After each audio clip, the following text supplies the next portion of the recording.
En esta oportunidad de diálogo sin censura y nocturno tenemos un invitado especial y el tema amerita de su experiencia para abordarlo porque es un tema difícil, complicado y, si me permite, hasta escabroso.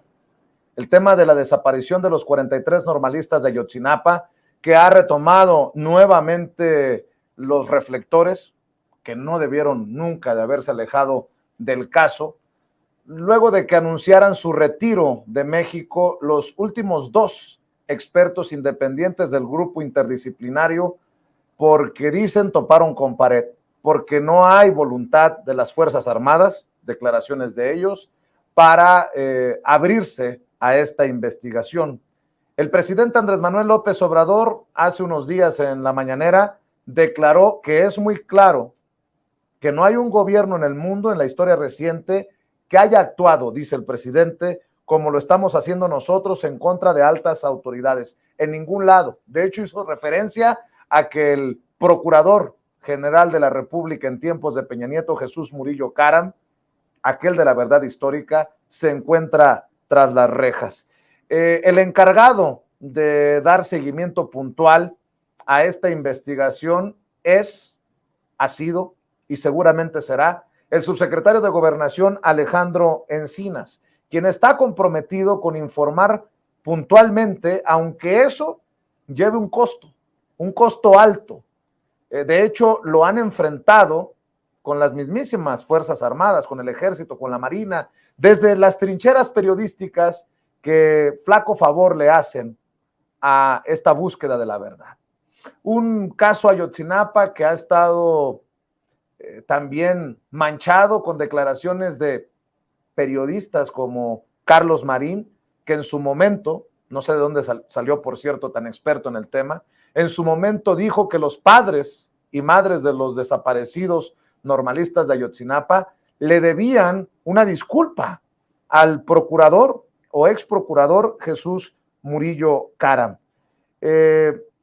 Ha dicho, y lo sostiene Alejandro Encinas, que el objetivo es conocer la verdad, dar con el paradero de los 40 estudiantes que faltan y castigar a los responsables. Ayer circuló este mensaje el subsecretario de Gobernación, Alejandro Encinas, a quien desde aquí le mandamos un saludo respetuoso, y él sabe que se le admira desde esta trinchera sin censura.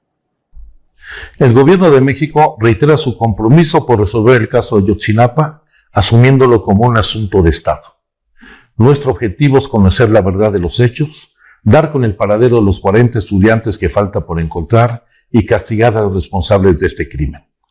Desde el inicio de nuestros trabajos, los padres y madres de los normalistas pidieron atender 4 ejes fundamentales en la investigación: la participación de elementos del 27 Batallón de Infantería de Iguala en los hechos, la investigación sobre el posible traslado de 25 estudiantes a Huitzuco por policías federales, municipales y ministeriales, el análisis de la red telefónica celular y el trasiego de droga de Iguala a Chicago como posible móvil de la agresión.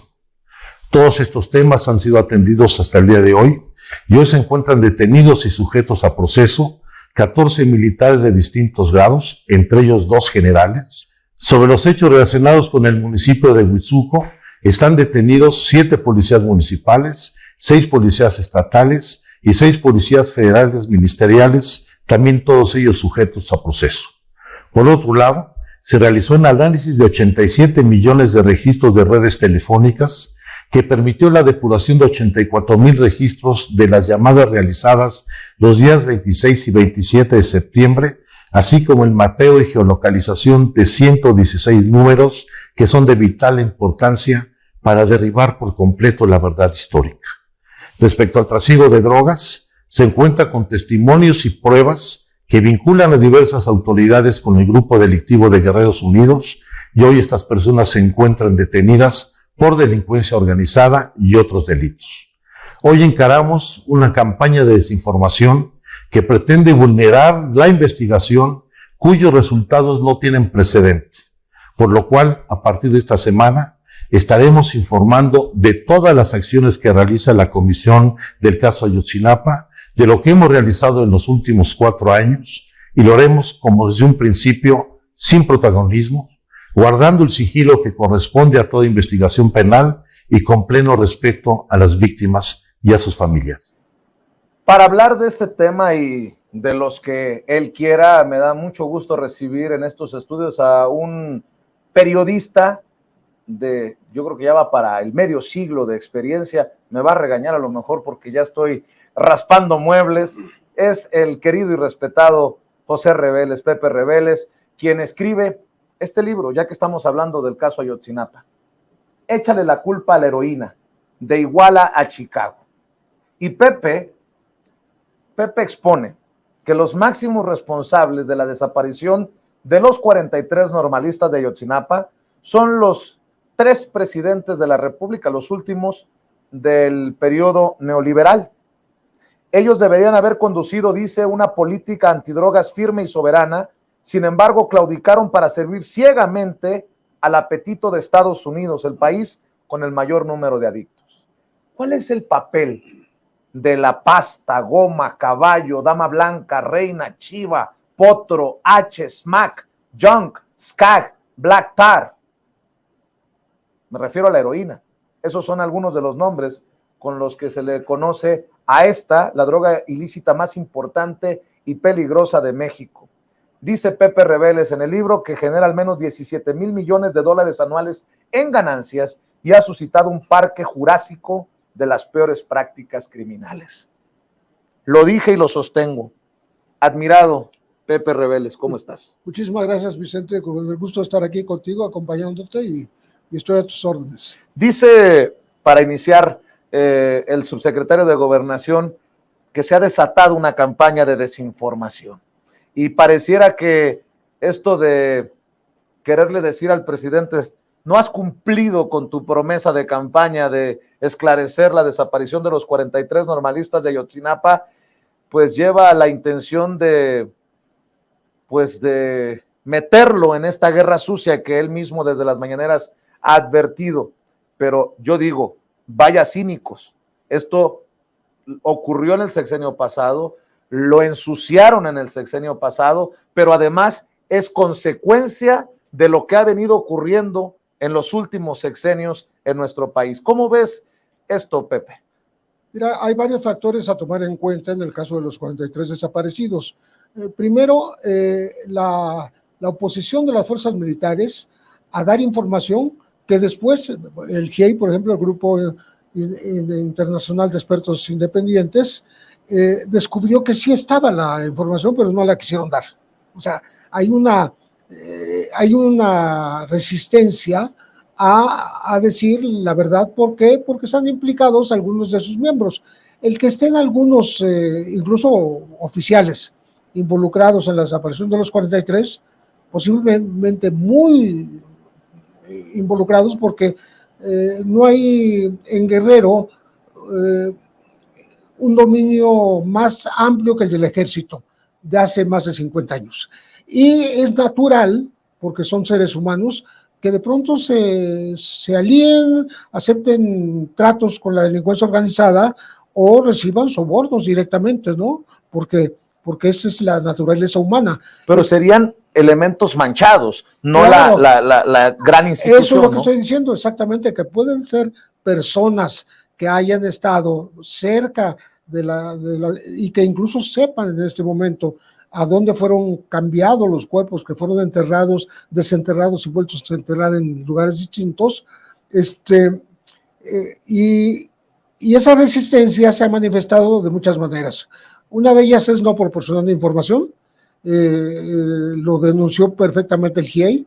2, no aceptar y luchar jurídicamente para tumbar las órdenes de aprehensión que había contra militares, pero Encinas justamente las revivió y hay ahorita 8 militares nuevos, más los 4 que había, faltan 8 para que completen 20 involucrados. Un ejército que espiaba a los muchachos y tenía infiltrados adentro de la normal, como siendo soldados en activo, inscritos como normalistas, ¿no?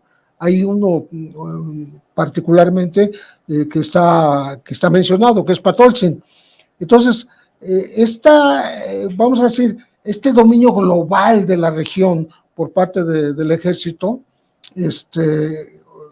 yo en este libro menciono un ex militar que se hizo policía de Iguala, que permite que pasen las camionetas repletas de goma de opio o de heroína, y está confirmado que hay un tráfico desde Iguala hasta Chicago en autobuses de pasajeros. Está perfectamente documentado ya. ¿Por qué? Porque en Estados Unidos, en Chicago, fueron detenidos un año antes de los acontecimientos, o sea, ya estamos hablando de hace 10 años, fueron detenidos mexicanos, un grupo de 7 o 8 mexicanos, que llevaban heroína, que llevaban dinero producto de la venta y que estaban, pues, como una especie de corresponsabilidad, viviendo en Chicago, ¿no? Y que con el tiempo la investigación arrojó que ellos se encargaron de dar órdenes desde Chicago a los Guerreros Unidos, diciendo: cierren todas las salidas, busquen hacia Huitzuco, etcétera, etcétera, un poco a ciegas. ¿Por qué? Porque solamente actuaban de acuerdo con los mensajes de texto que le estaba mandando la propia delincuencia organizada. Como contexto, el modus operandi de los muchachos que salían a manifestarse era llevarse camiones de pasajeros, no era la primera vez que lo hacían. Entonces, tú apuntas en tu investigación a que se robaron el camión equivocado. Se llevaron un camión equivocado con una carga importante de heroína. Hay un quinto autobús que nunca mencionó la PGR en sus investigaciones, que fue analizado años después y había sido remodelado. Posiblemente le quitaron el clavo, porque esta droga suele meterse en compartimentos llamados clavos en los autobuses.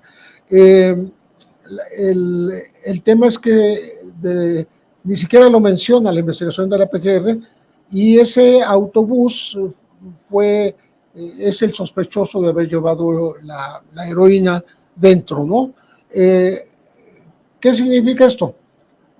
Que los Guerreros Unidos, que es el grupo delincuencial dominante en Iguala en esa época, antes eran los rojos, se pelearon, quisieron recuperar el cargamento y tomar venganza de los muchachos. Entre los delincuentes que estuvieron, los llamados halcones, policías que eran a su vez sicarios, se estuvieron comunicando en la noche aquella fatídica del 26 al 27 de septiembre de 2014, diciendo que en los autobuses iba la contra, iban los enemigos, y que se distinguían porque iban de pelo largo, porque iban armados dentro de los autobuses. Jamás se demostró que hubiera una sola pistola o cuchillo siquiera en los autobuses que los muchachos habían ocupado. 2 que llevaban porque los tenían ya secuestrados semanas antes en la normal, y 3 más que tomaron esa noche de manera improvisada, porque ellos no iban a entrar a Iguala. Estaban boteando en la caseta de cobro y en la entrada de Iguala, pero no iban a entrar, sino que unos jóvenes, 8 o 9, se subieron a un autobús para convencerlo de que se lo dejaran llevárselo al chofer. El chofer dijo: voy a dejar mi pasaje, son 27 pasajeros, los dejo y nos vamos. Pero llegando a la terminal, lo que hizo fue meterse y desaparecer, y dejar a los muchachos encerrados, los engañó, y ese autobús ya no lo pudieron recuperar, ese nunca se lo robaron, nunca se lo llevaron prestado, ¿no? Bueno, entonces ahí es donde entran todos los otros que estaban afuera, que eran 100 más, a tratar de salvar, porque ya venía la policía, y la policía los iba a capturar, o los iba a atacar, les iba a disparar. De hecho, les iba a disparar porque les disparó. En cuanto salieron de la terminal, los autobuses empezaron a ser tiroteados en la calle principal, porque otros salieron por el periférico sur, ¿no? Pero los de la calle principal, que eran 3, ¿no? Los 2 Estrella de Oro y un Costa Line, esos fueron balaceados, pero al por mayor. Hay autobuses que tienen más de 100 impactos de bala. A carambas. ¿no? O sea que fue en serio el ataque. José, hablas de los militares, de los soldados.